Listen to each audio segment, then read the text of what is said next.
네, 오늘 아침에 사랑과 존경이란 제목으로 말씀 나누겠습니다. 사람의 일생 중 가장 큰 사건은 결혼입니다. 그래서 일륜지 대사라고 하죠. 사람이 태어나고 죽는 것은 스스로 할 수가 없습니다. 선택할 수가 없지만 결혼은 자신이 어느 정도 할 수 있지 않을까 하는 생각이 듭니다. 그래서 사람의 삶은 이 결혼을 전후로 크게 변화하게 되죠. 성경 역시 남자와 여자로 이루어진 결혼을 매우 중요한 사건으로 기록하고 있습니다. 이 세상의 창조 역사를 다룬 창세기 1장과 2장에서 가장 아름답게 묘사된 사건은 바로 남자와 여자의 결혼입니다. 창세기 1장과 2장에서 가장 길게 설명된 부분은 하나님께서 여자를 창조하시는 과정과 그 여자가 남자와 함께 결혼하게 되는 과정입니다. 그래서 창세기 2장 24절에 이렇게 말씀하시죠. 이러므로 남자가 부모를 떠나 그 아내와 합하여 둘이 한 몸을 이룰지로다. 결혼은 한자 표현으로 묶는다를 뜻하는 묶을 결자를 사용하고 있습니다. 한 남자와 한 여자가 몸과 마음으로 하나가 되어 묶이는 것이 바로 결혼입니다. 하나님께서는 이렇게 부부로 하나가 된 사람들에게 이 세상을 정복하고 다스리라는 사명을 주셨죠. 이는 서로 협력해서 하나님의 나라를 이루라는 뜻입니다. 결혼이 중요한 사건이기 때문에 이처럼 중요한 사건이기 때문에 믿음의 조상 아브라함의 일생 가운데 가장 감격스럽고 또 기쁨으로 가득 찬 내용이 바로 그의 아들 이삭의 결혼 과정입니다. 이삭의 결혼은 하나님께서 처음으로 하나님의 백성으로 택하신 아브라함의 아들의 결혼입니다. 이 사건은 창세기 24장에 기록되어 있는데요. 창세기 전체에서 가장 길게 다루어진 이야기로 무려 67절에 걸쳐서 이삭이 그의 아내 리브가를 만나 결혼하는 과정을 상세히 기록하고 있습니다. 그만큼 하나님께서 이 결혼을 중요하게 여기셨다는 뜻이죠. 하나님께서 한 남자와 한 여자의 결혼을 그리고 결혼과 사랑을 얼마나 귀하고 아름답게 여기셨는지 구약 성경에 보면 남녀의 사랑과 결혼을 다룬 책들이 있습니다. 룻기가 그렇고요. 아가서가 그렇습니다. 하나님께서 결혼을 귀하고 아름답게 여기시는 이유는 이 결혼이 하나님의 아들이신 예수님과 예수님의 신부가 되는 예수님을 믿는 사람들의 하나됨을 상징하기 때문입니다. 그래서 성경의 마지막인 요한계시록 21장 22장에서는 구원을 받은 백성들이 교회가 다시 오실 예수님을 만나는 장면을 결혼식으로 표현하고 있습니다. 창세기 1장 2장에서 성경 처음 되는 창세기 1장과 2장에서 하나님께서 천지를 창조하시고 첫 남자 아담과 첫 여자 이브의 결혼을 통해 시작하신 관계가 죄로 인해 하나님께서 원하시는 방향으로 가지 못했지만 요한계시록에서는 완전하신 신랑이신 예수님과 구원받은 성도들이 결혼함으로써 성경을 마무리하고 있습니다. 다시 말해서 성경 전체는 처음부터 끝까지 하나님의 사람에 대한 사랑 이야기입니다. 오늘 우리가 읽은 성경 본문은 에베소서이죠. 에베소서는 제가 여러 번 말씀드린 것처럼 교회에 관한 책입니다. 에베소서 1에서 3장은 교회가 무엇인지를 설명하고 있으며, 에베소서 4에서 6장은 예수님을 믿는 사람들이 어떻게 살아가야 하는지를 가르치고 있습니다. 그리고 오늘 본문인 에베소서 5장 21절부터 6장 9절까지는 사람과의 관계에 대해 말씀하고 있죠. 여기서는 부부관계, 부모와 자녀의 관계, 그리고 사회에서 주인과 종의 관계를 다루고 있습니다. 이처럼 다양한 인간관계를 설명하면서 가장 먼저 그리고 가장 길게 다루는 것이 바로 오늘 본문인 결혼에 대한 이야기입니다. 이는 성경이 모든 인간관계 중에서도 결혼을 가장 중요하고 근본적인 관계로 여기고 있다는 뜻입니다. 그 이유는 지금까지 말씀드린 것처럼 결혼이 단순히 한 남자와 한 여자의 관계를 넘어 교회와 예수님과의 하나됨을 상징하기 때문입니다. 이 결혼에 대해서 오늘 본문이 무엇이라고 말씀하시는지를 함께 살펴보겠습니다. 에베소서 5장 22절 24절을 보겠습니다. 아내들이여 자기 남편에게 복종하기를 주께 하듯 하라. 이는 남편이 아내의 머리됨이 그리스도께서 교회의 머리됨과 같음이니 그가 바로 몸의 구주시니라. 그러므로 교회가 그리스도에게 하듯 아내들도 범사에 자기 남편에게 복종할지니라. 복종 두 번 나왔네요. 성경은 아내들에게 남편에게 복종하라고 하면서 그 복종의 이유도 함께 설명했습니다. 그 이유는 교회가 교회의 머리가 되시는 그리스도에게 복종하기 때문이다 그래요. 제가 우리 교회에서 어떤 분이 도네이션한 한국 성경책을 그날 읽었는데 이 에베소서 5장 22절 바로 옆에 그분이 아멘이라고 적어놨습니다. 남자분인가 봐요.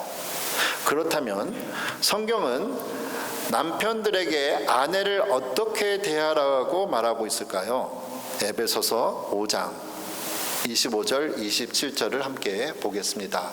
남편들아 아내 사랑하기를 그리스도께서 교회를 사랑하시고 그 교회를 위하여 자신을 주심같이 하라. 이는 곧 물로 씻어 말씀으로 깨끗하게 하사 거룩하게 하시고 자기 앞에 영광스러운 교회로 세우사 티나 주름 잡힌 것이나 이런 것들이 없이 거룩하고 흠이 없게 하려 하심이니라. 바울은 아내들에게는 남편에게 복종하라고 말하고 남편들에게는 아내를 사랑하라고 말하고 있습니다. 그 이유는 그리스도께서 교회를 사랑하시고 그 교회를 위해 자신의 목숨을 내어주신 것처럼 하라고 말씀하시기 때문이죠. 제가 앞에서 아내에게 복종하라는 부분을 아멘이라고 언급했던 그 분이 이 부분은 그냥 넘어갔어요. 남자가 분명해요.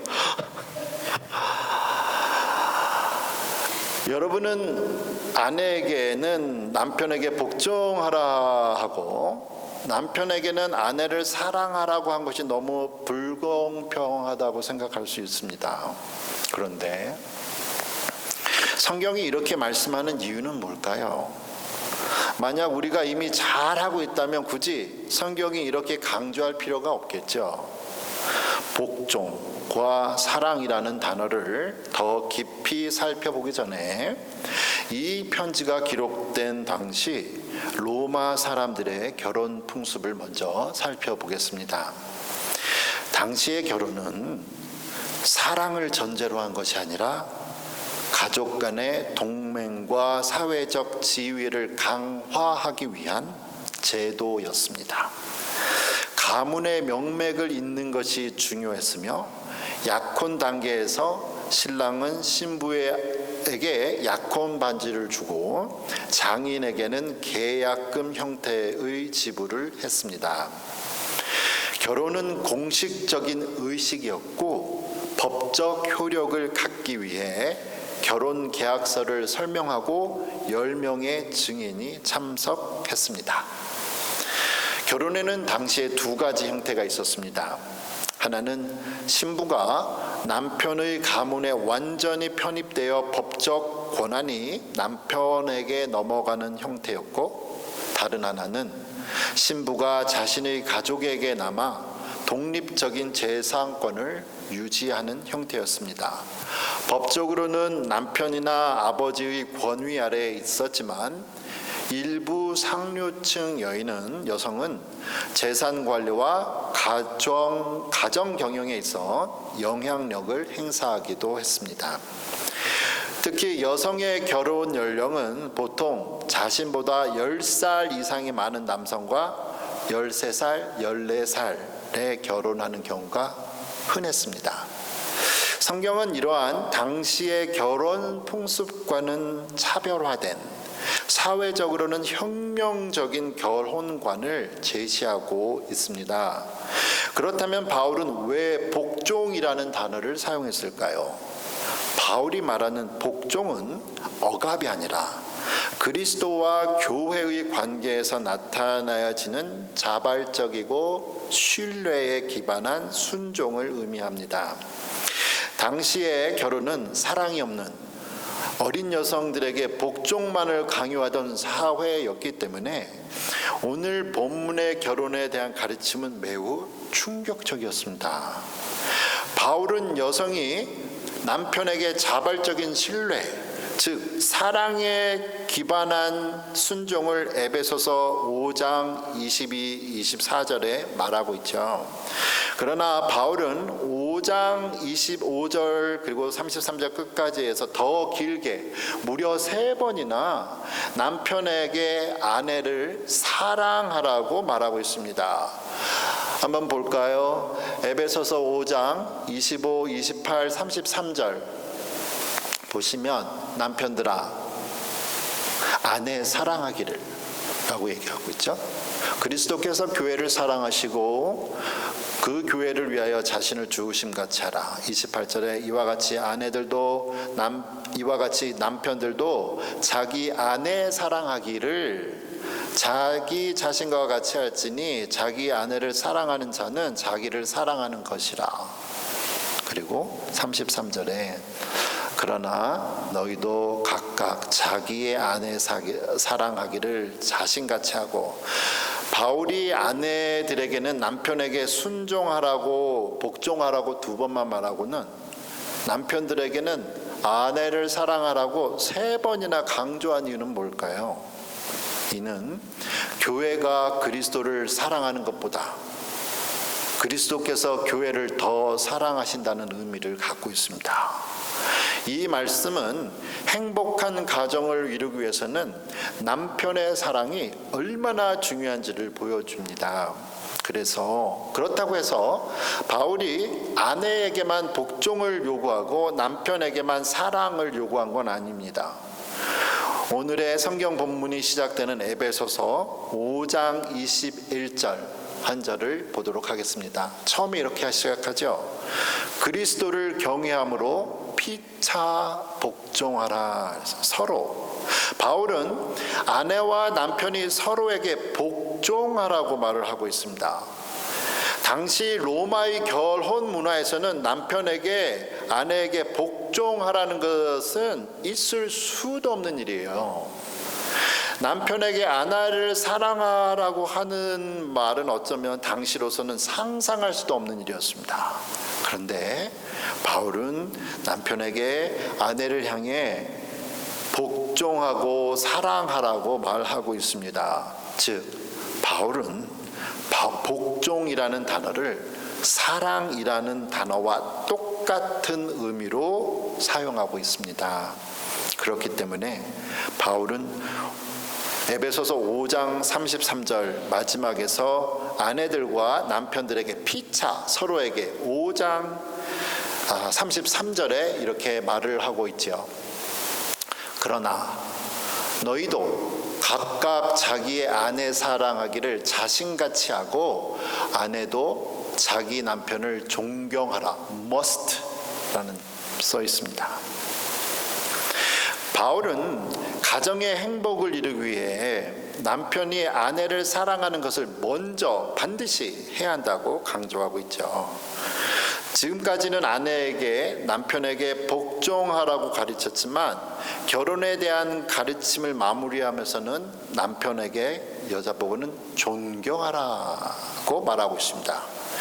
당시의 결혼 문화는 사랑의 관계라기보다는 단순히 가문의 영광을 위한 법적이고 사회적인 제도였지만 성경은 하나님께서 창세기에서 사람을 창조하시고 결혼을 제정하실 때 그것이 서로에 대한 사랑과 존중에 기반한 관계였음을 말씀하고 있습니다.